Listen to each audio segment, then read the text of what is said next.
Bonjour à toutes et à tous, en ce mercredi 20 juin, bienvenue dans cette nouvelle édition du journal de la rédaction, en images en 8 minutes, ensemble sur Grand Littoral TV. Voici d'abord vos prévisions, météo avec, dans l'ensemble de la région, une belle impression d'été. Demain, le 21 juin, démarre la belle saison, mais ce sera déjà plein soleil pour tout le monde aujourd'hui, avec des températures très agréables, sauf peut-être du côté du littoral Côte d'Opale, en tout cas des côtes de la Manche, notamment à Boulogne et à Dunkerque, à Boulogne et à Haut-Touquet, quelques voiles nuageux, puis seulement 16 degrés à Boulogne et au Touquet, 20 degrés quand même à Calais, 22 à Dunkerque, 23 à Saint-Omer. L'impression générale sera quand même très agréable pour tout le monde aujourd'hui sur le littoral Côte d'Opale. L'actualité d'abord démarre avec cette nouvelle reconnaissance nationale pour la région avec la victoire de Cassel hier lors de l'émission Le village préféré des Français 2018. La commune perchée sur le mont éponyme à 176 mètres d'altitude a séduit le public français malgré une forte concurrence. Encore une fois, la région a su se mobiliser pour voter en nombre pour Cassel. Et après 3 Miss France en 4 ans, et le Beffroi d'Arras élu monument préféré des Français l'an dernier, voici une nouvelle preuve de la richesse de notre région, de quoi profiter de belles retombées touristiques après cette victoire à Cassel, dans les Flandres et pour toute la région. L'actualité en images, c'est également ce nouveau passage piéton en 3D à Saint-Omer, après Cisoing, Bruy-la-Bussière ou encore le Touquet.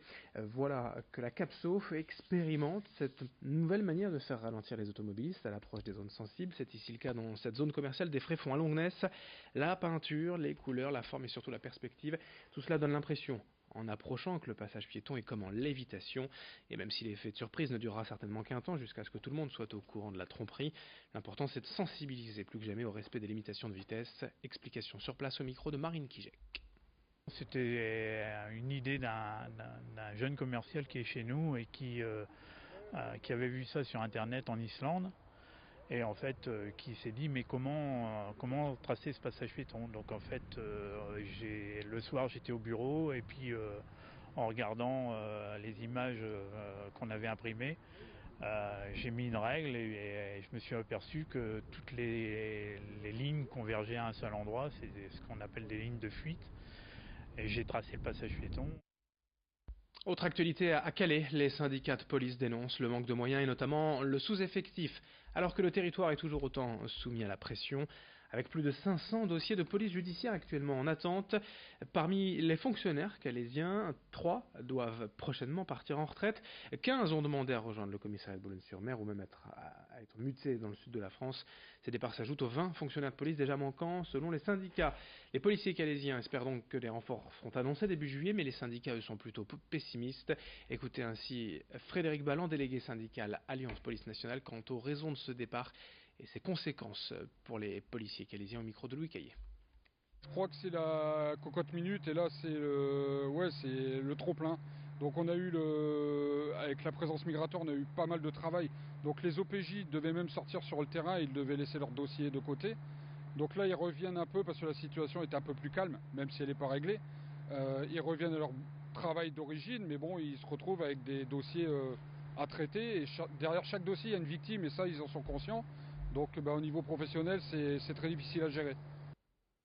On passe au grand angle de la rédaction pour vous présenter le travail de l'association Cypress à Beutin, entre étapes et Montreuil. Depuis quelques mois, l'asso s'est lancée dans un projet innovant et solidaire: récupérer les pains invendus ou prêts à être jetés pour les transformer en chapelure et la revendre aux éleveurs.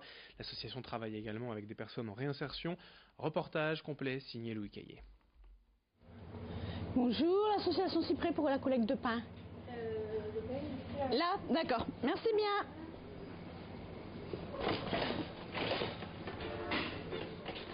Chaque matin, c'est la même routine.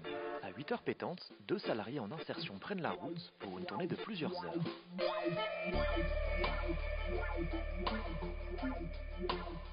À 10h, le reste de l'équipe arrive sur site, sort le pain qui a passé la nuit dans le déshydrateur, puis commence à faire tourner le broyeur.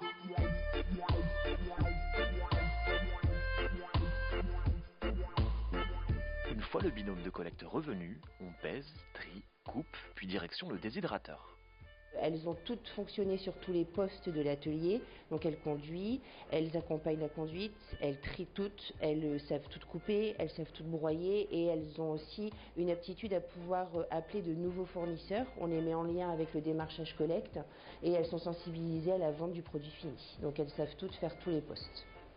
L'association n'a cependant pas vocation à salarier ces personnes sur le très long terme. Elle se veut un tremplin, une passerelle vers le retour à l'emploi durable.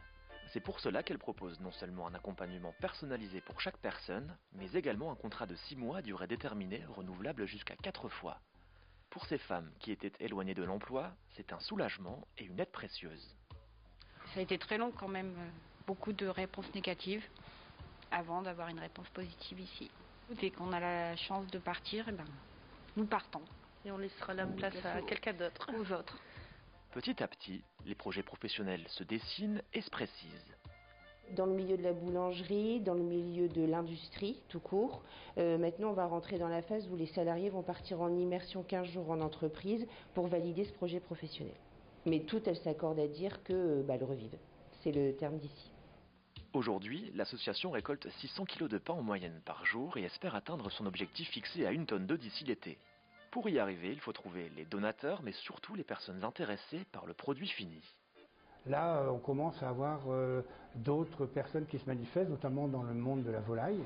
On va recevoir vendredi une personne qui serait intéressée aussi pour vendre des big bags pour la volaille et également aussi tous les grosses piscicultures pour le domaine du poisson. Donc nous, on est très contents de pouvoir un peu diversifier nos ventes. Et là, on est en train d'étudier avec d'autres associations des partenariats pour faire ce qu'on appelle des plateformes. C'est-à-dire qu'ils feraient une partie de la collecte à notre place, viendraient déposer le pain sur des plateformes et nous, on viendrait chercher le pain sur ces plateformes pour venir ici les transformer. Voilà un peu ce qui est prévu en fin de l'année 2018. Voilà pour cette édition sur Grand Littoral TV.